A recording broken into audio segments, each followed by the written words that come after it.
Raj news కథనాలపై Janasena అధిష్టానం స్పందించింది. Corporator Murthy Yadav పై జనసేన నాయకత్వం ఆగ్రహం వ్యక్తం చేసింది. పార్టీ అనుమతి లేకుండా అనవసరం ప్రెస్ మీట్లు పెట్టవద్దని హెచ్చరించింది. జనసేన నాయకత్వం ఆగ్రహం వ్యక్తం చేయడంతో corporator Murthy Yadav Visakha corporation deputy mayor నెపంతో పార్టీకి రాజీనామా చేసే యోచనలో ఉన్నారు.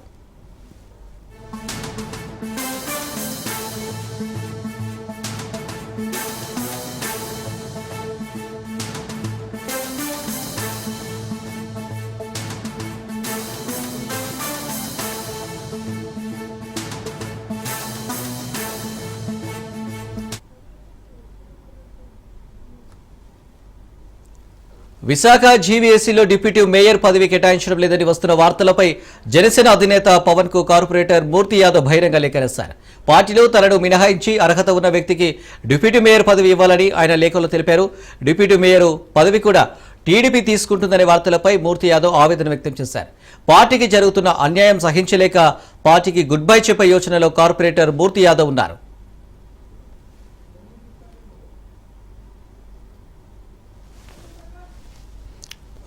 రైట్, ఇక దీనికి సంబంధించి మరిన్ని డీటెయిల్స్ సూర్యప్రకాష్ అందిస్తారు. సూర్యప్రకాష్, అనిల్, మనం రాజ్ న్యూస్ లో నిత్యం కార్పొరేటర్ మూర్తి యాదవ్ పై అయితే కొన్ని వార్తలను అయితే మనం ప్రచురిస్తున్నాము. నిత్యం కార్పొరేటర్ స్థాయిలో ఉంటూ వార్డు పరిస్థితులను అయితే ఏదైతే తీసుకొని వార్డు ప్రజల కోసం అయితే పనిచేయాల్సిన వ్యక్తి గత 4.5 సంవత్సరాలుగా కూడా తను ఇండిపెండెంట్ గా గెలిచి జనసేనలో చేరిన తర్వాత కూడా ఏనాడు కూడా ప్రజల కోసం ఎటువంటి ఈ శ్రద్ధ చూపిన దాఖలాలు అయితే లేవు. పూర్తిగా కూడా వార్డును పక్కదో పట్టేసి వైసీపీ ప్రభుత్వంలో అందరినీ కూడా దుయ్యపడుతూ బడా నాయకులు, అగ్ర నాయకులతో పాటు చివరికి సిఎస్ గా ఉన్న వాళ్ళపైన కూడా అభియోగాలు చేస్తూ కోర్టుల మెట్లెక్కుతూ నిత్యం కోర్టులో వివాదాల మీద మాత్రమే అతను నడుస్తూ ఉండటం అయితే జరిగింది మూర్తి యాదవ్ అయితే. కానీ మూర్తి యాదవ్ ఈ యొక్క జనసేన అయితే జనసేనకి సంబంధించి అతను ఎటువంటి వార్తలు ప్రెస్ మీట్లు పెట్టినా కూడా జనసేన నుండి ఎటువంటి వాళ్ళకి సహకారం అయితే అందించకపోవడం, జనసేన బ్యానర్ మాత్రమే పెట్టుకొని నిత్యం ప్రెస్ మీట్లు పెడుతూ ఉంటుంటారు. ఇదే విషయాన్ని గత 2 రోజులుగా అధిష్టానానికి ఈ యొక్క నివేదికను అందించడానికి మన యొక్క రాజ్ న్యూస్ ప్రతినిధి అయితే ప్రశ్నించడం జరిగింది. అందుకు సంబంధించి అనధికారికంగా మనకి అఫీషియల్ గా లెటర్ ఏమీ ఇవ్వలేదు, కానీ మేమైతే మూర్తి యాదవ్ అయితే చెప్తాము. మూర్తి యాదవ్ చెప్పి ప్రస్తుతం ఎటువంటి ప్రెస్ మీట్లు కూడా పార్టీ అనుమతి లేకుండా ఎటువంటి ప్రెస్ మీట్లు పెట్టకూడదని హెచ్చరించడం అయితే జరిగింది. అదే హెచ్చరించడం కూడా జరిగిన తర్వాత కూడా కనీసం ఎక్కడ కూడా ప్రెస్ మీట్ పెట్టాలి అంటే ముందుగా పార్టీ నుండి అనుమతి వస్తేనే ప్రెస్ మీట్లు పెట్టాలి అనే విషయాన్ని అయితే తెలియజేయడం జరిగింది. ఈ యొక్క ఇలా జరగడంతో పాటు ఒక్కసారిగా డిప్యూటీ మేయర్ పదవిని అడ్డు పెట్టుకుంటూ తను ప్రెస్ మీట్లు పెట్టకపోవడం వల్ల తను నష్టపోతాననే భయంతో డిప్యూటీ మేయర్ పదవి జనసేనకు కేటాయించలేని కారణంతో నేను రాజీనామా చేయబోతున్నాను పార్టీకను డిప్యూటీ సీఎం పవన్ కళ్యాణ్ కి అయితే లేఖ రాయడం అయితే జరిగింది. డిప్యూటీ మేయర్ పదవి తనకు వస్తూ ఇంకెవరికైనా ఇవ్వండి, జనసేనకే కేటాయించండి అని అందులో ఒక మెరిట్ కూడా పెట్టారు. దాదాపు డిప్యూటీ మేయర్ పదవి అయితే దాదాపు కూడా టీడీపీ కైవసం చేసుకోవడం అయితే ఇక్కడ జీవీఎంసీలో జరిగింది. ఆ విషయం తెలిసిన తర్వాత ఈ లేఖను రాయడం జరిగింది. ప్రస్తుతం రాజ్ న్యూస్ లో నిత్యం వస్తున్న ఈ కథనాలకి సమాధానం చెప్పలేక మనం అడిగే ప్రశ్నలకు దాటవేస్తూ నిత్యం దీనికి దూరంగా ఉంటున్న మూర్తి యాదవ్ తన యొక్క చిరు వ్యాపారుల పైన పూర్తిగా ఎప్పటికప్పుడు కూడా ఇబ్బంది పెట్టడానికి అయితే ముందు వస్తుంటారు. దాదాపు అతను ఎక్కువగా నిత్యం కోర్టుకు వెళ్ళిపోతుంటారు. ఏ సమస్య వచ్చినా సరే కోర్టుకు వెళ్ళిపోవడం, అలా చిరు వ్యాపారుల పైన కూడా కోర్టుకు వెళ్ళడంతో ఆ యొక్క భూములన్నింటినీ వెనక్కి లాక్కోవాలని చెప్పడం ఇవన్నీ కూడా చేస్తుండడంతో మూర్తి యాదవ్ పైన అయితే పూర్తిగా ప్రజల్లో అయితే అసహనం అయితే ఉంది. మూర్తి యాదవ్ మరొకసారి నిలబడితే కనీసం డిపాజిట్ కూడా కూడా వచ్చే అవకాశం అయితే లేదు. కానీ మూర్తి యాదవ్ ని ఇప్పుడు రాజీనామా చేస్తామని అధిష్టానాన్ని బెదిరించడానికి గల కారణం అయితే రాజ్ న్యూస్ లో అతని పైన నిత్యం వస్తున్న కథనాలే అయితే కారణం అయితే అవుతుంది. దాదాపు ఆయన రాజీనామా చేయడం అయితే ఖాయమైనలానే ఉంది అని. Right sir, Suryaprakash, thank you.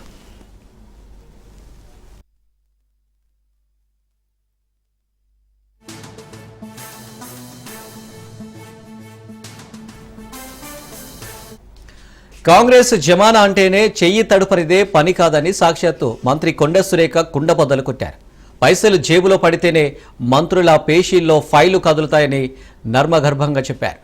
అంతేకాదు, సర్కారు వారు ఏదైనా పని చేస్తే క్వాలిటీ ఉండదనే విషయాన్ని నేరుగా ఒప్పుకున్నారు.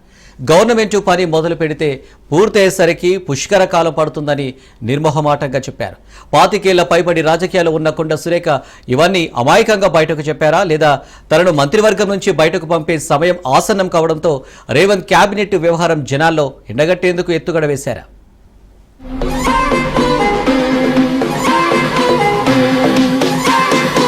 రేవంత్ రెడ్డి సర్కారు అవినీతికి కేర్ ఆఫ్ అడ్రస్ గా నిలిచిందా? కేబినెట్ మినిస్టర్ కొండా సురేఖ స్వయంగా తన సహచర మంత్రివర్గ సభ్యులపై ఆరోపణలు చేయడంలో ఆంతర్యం ఏంటి? ఉమ్మడి రాష్ట్రంలోనూ మంత్రిగా పనిచేసిన కొండా సురేఖకు కాంగ్రెస్ లో ఏ స్థాయిలో ఏం జరుగుతుందో పూర్తిగా తెలుసు. గ్రామ పంచాయతీ సెక్రటరీ లెవెల్ నుంచి చీఫ్ సెక్రటరీ వరకు ఆఫీసర్లు, సర్పంచ్ నుంచి చీఫ్ మినిస్టర్ వరకు ప్రజాప్రతినిధులు లంచం తీసుకునేదే పనులు చేయరని ప్రజల్లో ఉన్న అభిప్రాయం. అందులో కొంత పచ్చి వాస్తవం అయితే లేకపోలేదు. గతంలో మంత్రులపై అధికారులపై వచ్చిన ఆరోపణలు, చేసిన విచారణలు జనమందరికీ తెలిసిన విషయమే. నేరుగా లంచం తీసుకోకున్నా అధికారులకైనా మంత్రులకైనా ఫలానా ఫేవర్ చేసి పెట్టినా అది లంచమే. క్విడ్ ప్రోకో అనేది కాంగ్రెస్ కల్చర్ అని విమర్శలు లేకపోలేదు. కాంగ్రెస్ అంటే అవినీతి మామూలుగా ఉండదని విపక్షాలు విమర్శలు చేస్తుంటే దానికి బలం చేకూర్చేలాగా మంత్రి కొండ సురేఖ వ్యాఖ్యలు ఉండడంతో రేవంత్ సర్కారే కాదు, కాంగ్రెస్ హైకమాండ్ కు సైతం ముఖం చూపించలేని పరిస్థితి ఎదురైంది.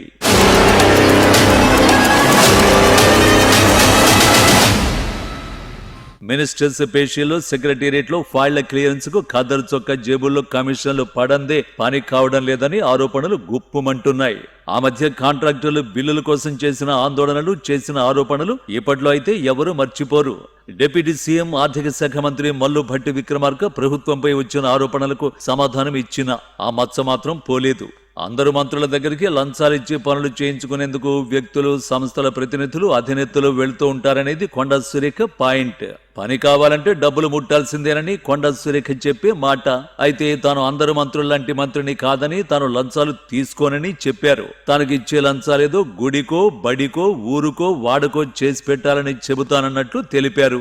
నేను ఒక ఫారెస్ట్ మినిస్టర్ గా ఉన్నాను కాబట్టి నా దగ్గరికి కొన్ని కంపెనీలవి క్లియరెన్స్ కోసం అని చెప్పి ఫైల్స్ వస్తూ ఉంటాయి. మామూలుగా మంత్రులు అట్లాంటి ఫైల్స్ వచ్చినప్పుడు డబ్బులు తీసుకొని క్లియరెన్స్ ఇస్తూ ఉంటారు. నేనన్నా మాకు ఒక న్యాయ పైసా మీరు ఇవ్వాల్సిన అవసరం లేదు, మీరు సమాజ సేవ చేయండి.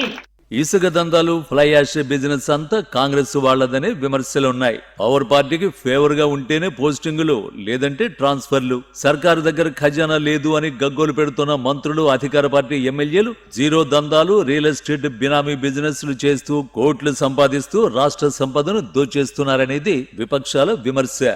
గోదావరి నది పరివాహక ప్రాంతంలోని ఎమ్మెల్యేలు, ఎంపీలు, అధికార కాంగ్రెస్ పార్టీ నేతలు ఇసుక దందాలు, ఫ్లై యాష్ డంపింగ్లతో కోట్లు కొల్లగొడుతున్నారని ఆరోపణలు ఉన్నాయి. నియోజకవర్గంలో తహసీల్దార్లు, ఎంపీడీఓలు, ఎంపీఓలు, పోలీస్ స్టేషన్ హౌస్ ఆఫీసర్లు, ప్రజా వైద్యాధికారులు, పశు వైద్యాధికారులు, ఇలా ఎవరికైనా పోస్టింగులు కావాలన్నా స్థానిక ఎమ్మెల్యేలు, అధికార పార్టీ ఎంపీలు, మంత్రుల ఆశీర్వాదం తీసుకోవలసిందేననే విమర్శలు ఉన్నాయి. తమ పైరవీలకు లొంగని అధికారులకు ట్రాన్స్ఫర్లు ఖాయమనే మాటలు పొలిటికల్ సర్కిళ్లు, ఆఫీసర్ల లాబీల్లో వినిపిస్తున్నాయి. ఓ ఎమ్మెల్యే అయితే ఏకంగా జిల్లా పోలీస్ బాస్ పైనే విమర్శలు చేసి తన మనుషుల్ని తన నియోజకవర్గంలో పోస్టింగులు ఇప్పించుకునేందుకు ఏకంగా ముఖ్యమంత్రి లెవెల్లో, డీజీపీ స్థాయిలో ప్రయత్నాలు చేసినట్లు ఓ సందర్భంలో చెప్పారు.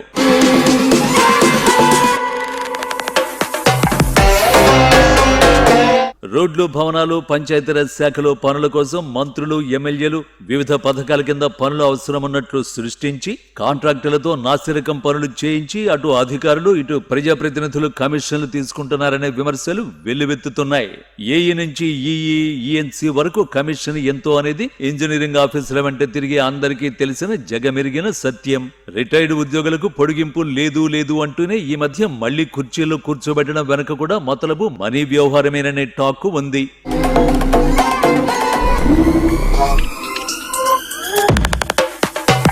ఒకటి రెండు మంత్రిత్వ శాఖలు కాదు, ఒకటి రెండు డిపార్ట్మెంట్లు కాదు, అన్ని శాఖలు అన్ని డిపార్ట్మెంట్లు పచ్చనోట్ల కోసం అత్యాశ పడుతున్నాయనేది మంత్రి సురేఖ వ్యాఖ్యలు రుజువు చేస్తున్నాయి.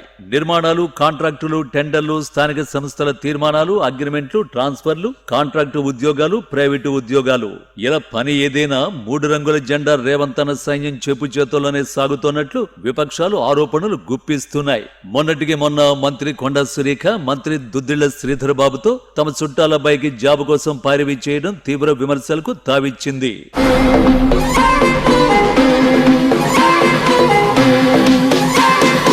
మంత్రి కొండా సురేఖ మరి అంత అమాయకంగా మంత్రులు లంచాలు తీసుకుంటారని బహిరంగంగా చెప్పేంత అవగాహన రాహిత్య స్థాయి నేతేమీ కాదు.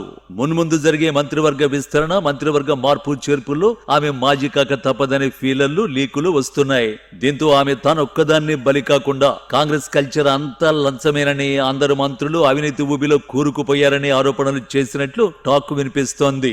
వాస్తవానికి కొండా సురేఖ ఓ మాజీ మంత్రిని టార్గెట్ చేస్తూ ఓ టాలీవుడ్ నటిపై చేసిన లూజ్ టాక్ రివర్స్ అయింది. దీంతో ఆమె కేసును కూడా ఎదుర్కోవలసి వచ్చింది. ఆ సమయంలోనే మహిళల ఆత్మాభిమానాన్ని దెబ్బతీసేలా తోటి మహిళ అయ్యుండి అందున మంత్రి హోదాలో ఆమె చేసిన వ్యాఖ్యలకు మూల్యం చెల్లించుకోక తప్పదనే ఫీలర్లు వచ్చాయి. వివిధ కారణాలతో ఆమె మంత్రివర్గంలో కొనసాగుతున్నారు. ఈ మధ్య కాలంలో మంత్రివర్గ మార్పులు, చేర్పులు, విస్తరణ ఉంటాయనే తరుణంలో ఆమె పదవికి ఎచ్చడు రావడంతోనే రేవంత్ సర్కార్ ఇంటి గుట్టు బయటకు చెప్పింది అనేది ఆఫ్ ద రికార్డ్ టాక్. మరోవైపు తనను మంత్రివర్గం నుంచి తొలగిస్తే ఇన్నాళ్లు జరుగుతూ వస్తున్న లంచాల వ్యవహారం రోజుకో ఎపిసోడ్ లాగా బయట పెడతానని ఆమె పరోక్ష బెదిరింపులకు పాల్పడ్డారా అనే అనుమానాలు కూడా కొందరికి కలుగుతున్నాయి. కొండాను తొలగించి స్వపక్షంలో విపక్షం ఎందుకు చేసుకోవడం అనే డైలమా కూడా కాంగ్రెస్ లో లేకపోలేదు అనేది ఓ టాక్.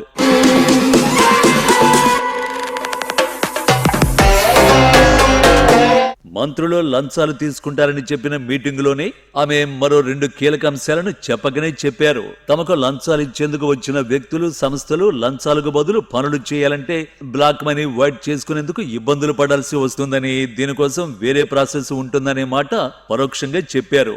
అంతేకాదు సర్కారోళ్లు పనిచేస్తే క్వాలిటీ ఉండదని, పనులు కూడా త్వరగా పూర్తి కావని మంత్రి గారే సెలవిచ్చారు. అంటే కాంగ్రెస్ సర్కార్ హయాంలో జరుగుతున్న పనుల క్వాలిటీ ఎంతో చెప్పకనే చెప్పారన్నమాట. మంత్రుల అవినీతి, లంచాల మామూళ్లపై కొండా సురేఖ చేయాల్సిన వ్యాఖ్యలు చేసి కాంగ్రెస్ నుంచి హెచ్చరికలు రావడంతో తాను గత ప్రభుత్వంలోని వాళ్లపై ఆరోపణలు చేసినట్టు చెప్పడం కొసమెరుపు. టిఆర్ఎస్ వాళ్ళ మైండ్ బట్టి వాళ్ళు దాన్ని అర్థం చేసుకొని నేనేదో తప్పు మాట్లాడినా మా మంత్రులు అవినీతి చేస్తా ఉన్నారు అనే పద్ధతిలో నేను మాట్లాడినా అని చెప్పి ట్రోలింగ్ చేయడం చాలా బాధాకరం.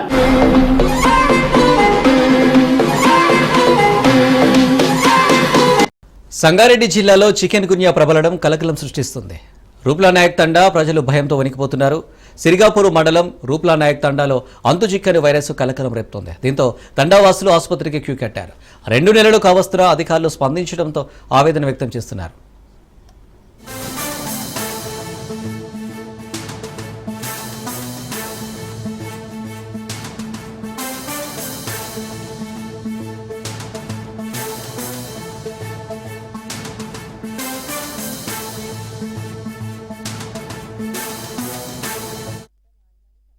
మెడికల్ ఆఫీసర్ మాట్లాడుతున్నాను.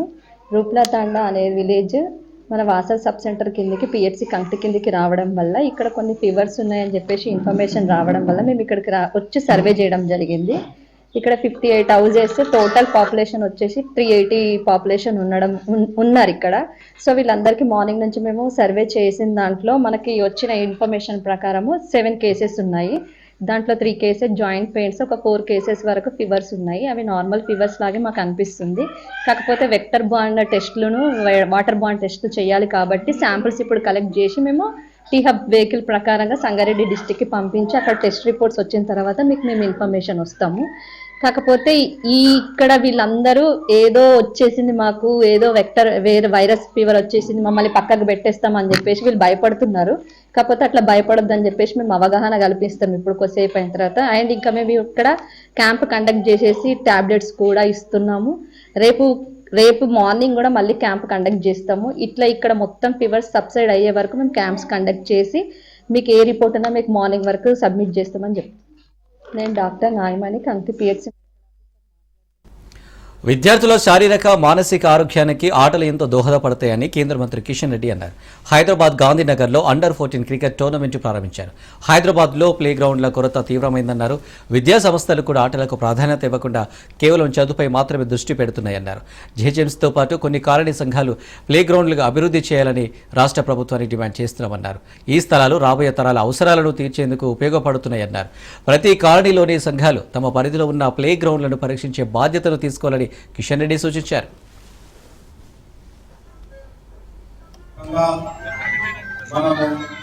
స్పోర్ట్స్ ఆటల పోటీలకు సంబంధించిన క్యాంప్స్ పెట్టడం, వాళ్ళకు శిక్షణ ఇవ్వడం, ఈ విధంగా ఈ రకమైనటువంటి స్పోర్ట్స్ అండ్ గేమ్స్ కాంపిటీషన్ నిర్వహించడం అనేటువంటిది సహజం.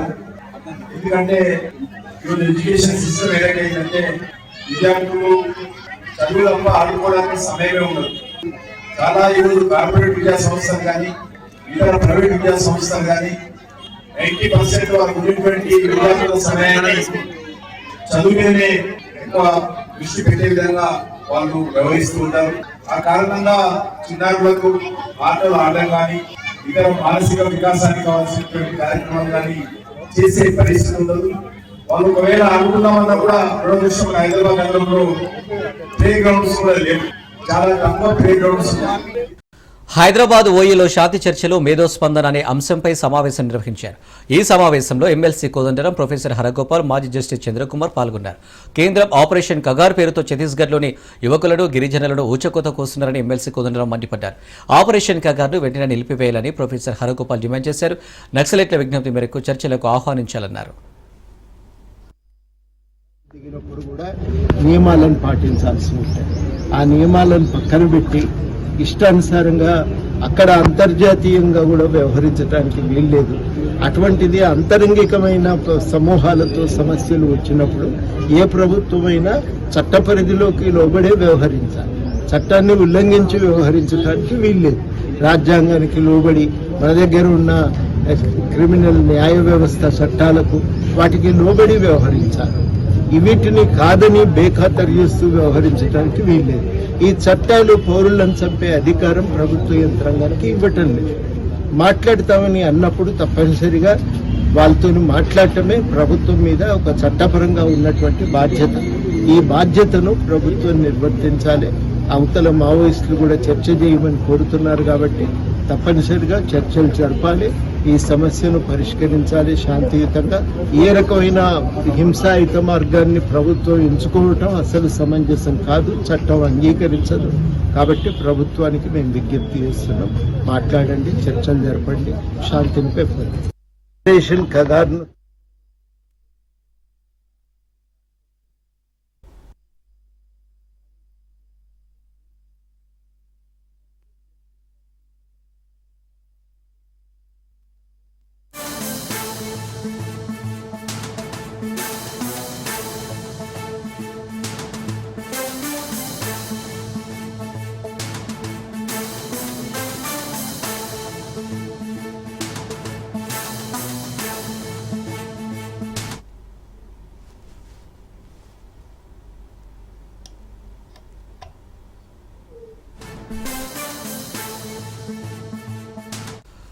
జగిత్యాలలో మంత్రి పొంగులేటి శ్రీనివాసరెడ్డికి ఊహించని పరిణామం చోటు చేసుకుంది. మాజీ ఎమ్మెల్సీ జీవన్ రెడ్డిని ఆలింగనం చేసుకోవడానికి మంత్రి పొంగులేటి శ్రీనివాసరెడ్డి వెళ్లారు. అయిష్టంగా జీవన్ రెడ్డి, మంత్రి శ్రీనివాసరెడ్డి దూరంగా జరిగారు. అంతా మీ రాజ్యమే నడుస్తుందని జీవన్ రెడ్డి అసహనం వ్యక్తం చేశారు. ఊరికే మీతో చెప్పడం కూడా బాగుండదు. ఈ స్టాక్ పాయింట్ మాత్రం ఒకటి చెప్పేయండి అంటే మీరు వచ్చినందుకు మన జగిత్యాలకు స్టాక్ పాయింట్ పెట్టేయండి. Thank you sir, thank you. ఇంకా మనం ఏం లేదు కదా అవి స్టాక్ పాయింట్ పెట్టండి. ఇంకోటి అంటే ఇది మీ పాత కేసే సార్ ఇది. నాకు ఇది ఐడియా ఉంది, చిన్నప్పుడు కూడా శ్రీనాథ్తో అన్నా నేను ఏదో రకం కొలిపి తెచ్చే బాధ్యత నాకు. ఊరికే మీతో చెప్పడం కూడా బాగుంటుంది.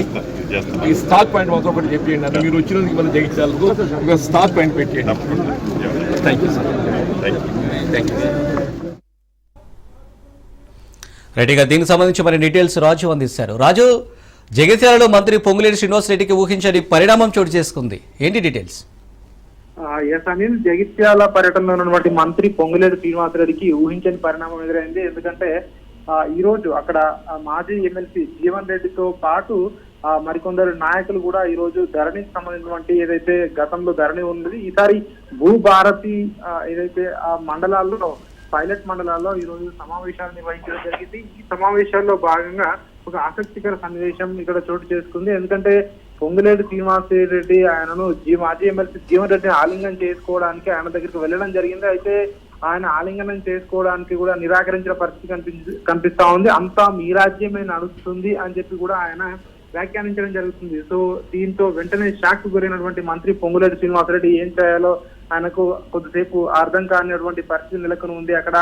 సో ఈ నేపథ్యంలోనే ప్రస్తుతం ఆ యొక్క విజువల్స్ అయితే ప్రస్తుతం సోషల్ మీడియాలో వైరల్ గా మారుతున్నటువంటి పరిస్థితి మనకు కనిపిస్తా ఉంది. అయితే పొంగులేటిపై జీవన్ రెడ్డి అసహనం వ్యక్తం చేసినటువంటి పరిస్థితి మనకు కనిపిస్తా ఉంది. ఎందుకంటే ప్రభుత్వంలో కీలకంగా అంతా మీరే ఉన్నారు, సో ముఖ్యమంత్రి రేవంత్ రెడ్డిని ఉద్దేశించి ఆ వ్యాఖ్యలు చేశారా, లేదంటే ఇతర మంత్రులను ఉద్దేశించి వ్యాఖ్యలు చేశారా, ప్రభుత్వంలో ఉన్నటువంటి పెద్దలను ఉద్దేశించి వ్యాఖ్యలు చేశారా అనేది ప్రస్తుతం కాంగ్రెస్ పార్టీలో చర్చనీయాంశంగా మారినటువంటి పరిస్థితి కనిపిస్తా ఉంది. ఎందుకంటే మంత్రి పొంగులేటి శ్రీనివాసరెడ్డి ఆప్యాయంగా ఆయన దగ్గరికి వెళ్లి సో ఆలింగనం చేసుకోవడానికి వెళ్ళిన తరుణంలో ఆయన ఇట్లాంటి మాటలు మాట్లాడడం ఏదైతే ఉందో, సో అంటే ఆయనకు ఎమ్మెల్సీ రిన్యువల్ చేయకపోవడం, అదేవిధంగా పార్టీలో సీనియర్లకు ప్రాధాన్యత తగ్గిపోవడం, సో ఇవన్నీ కారణాలుగా కూడా సో ఆయన యొక్క ఈ రోజు ఆయన యొక్క వ్యవహార శైలిలో అవన్నీ కనిపిస్తున్నాయని చెప్పేసి కూడా పార్టీలో కొంతమంది విశ్లేషిస్తున్నటువంటి పరిస్థితి మనకు కనిపిస్తా ఉంది. మొత్తానికైతే పొంగులేటి శ్రీనివాసరెడ్డి, మంత్రి పొంగులేటి శ్రీనివాసరెడ్డి సో వెంటనే సో ఆయనకు ఏం చేయాలో కూడా అర్థం కానటువంటి పరిస్థితి అక్కడ నెలకొని ఉంది అని చెప్పేసి కూడా అక్కడ గమనించిన వారందరికీ కూడా చెప్తున్నటువంటి పరిస్థితి కనిపిస్తా ఉంది. ముఖ్యంగా జీవన్ రెడ్డి గత కొంతకాలంగా కూడా ఆయన పార్టీలో అసహనంగా ఉన్నారు, ఆయన ముభావంగా ఉంటున్నారు, పార్టీ కార్యక్రమాలకు కూడా పెద్దగా ఎక్కడా కూడా అంటి ముట్టనట్టుగా ఉంటున్నారు అని చెప్పేసి కూడా చాలా వరకు వార్తలు కూడా వస్తా ఉన్నాయి పార్టీలో. ఎందుకంటే సీనియర్లను పక్కన పెడతా ఉన్నారు, ముఖ్యంగా ఎమ్మెల్సీ విషయంలో ఆయనకు రెన్యువల్ చేయలేదు, అదేవిధంగా మళ్ళీ మరోసారి ఎమ్మెల్సీగా అవకాశం ఇస్తారని అనుకున్నా కూడా ఆయనకు ఎమ్మెల్సీ ఇవ్వకపోవడం, పార్టీలో కూడా ఆయన సేవలను ఉపయోగించుకోకపోవడం, ఇవన్నీ కూడా ఈ పరిణామాల నేపథ్యంలోనే ఆయన తాజాగా ఈ వ్యాఖ్యలు చేశారని చెప్పి కూడా పార్టీలో ఒక చర్చ అయితే నడుస్తా ఉంది. Right Raju, thank you.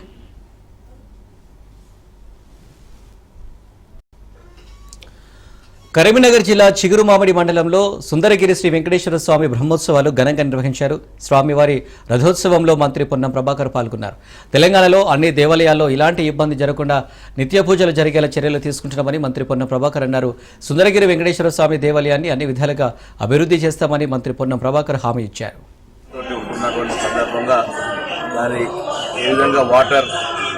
ప్రభావం పడకుండా ఉండాలన్నట్టు ప్రధానమైన పనులను జరిగి వాటిని, ఎందుకంటే తెలంగాణ ప్రభుత్వంలో దేవాలయాలకు సంబంధించి పూజలు కానీ దానికి సంబంధించినటువంటి ప్రాశ్చాత్యం దాని యొక్క భక్తికి సంబంధించిన విషయంలో ఎక్కడ కూడా నిర్లక్ష్యం జరగకుండా అన్ని రకాలుగా దేవాలయాల యొక్క నిత్య పూజలు జరిగే విధంగా చర్యలు తీసుకుంటా ఉన్నాం. ఇప్పుడు కాళేశ్వరంలో సరస్వతి పుష్కరాలు కూడా ప్రారంభమైనాయి, అనేకమైనటువంటి మంచి ఏర్పాట్లు జరిగినాయి. భక్తులందరూ వచ్చి సరస్వతి పుష్కరాలు స్నానం చేయాలని. కరీంనగర్లో వివాహం అర్ధాంతరంగా ఆగిపోయింది. కాసేపట్లో పెళ్లి జరగాల్సి ఉండగా వరుడు పరారయ్యాడు. ప్రేమించిన అమ్మాయిని పెళ్లి చేసుకున్నాడు. దీంతో వరుడు మధుకర్ పేరెంట్స్ ఇంటికి తాళం వేసి వెళ్లిపోయారు. పెళ్లి కుదిరిన అమ్మాయి బంధువులు కట్నం కింద 20 గుంటల భూమి 10 లక్షల బంగారం ఇచ్చినట్లు తెలుస్తోంది.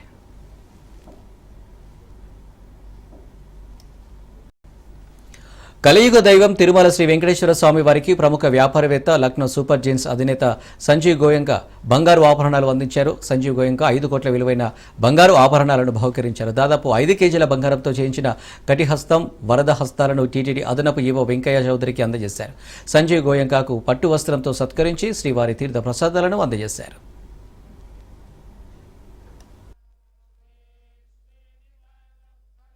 We had very good darshan. go away with a lot of humility and gratitude. It's what we do is something very small. It's the Lord's going back to the Lord.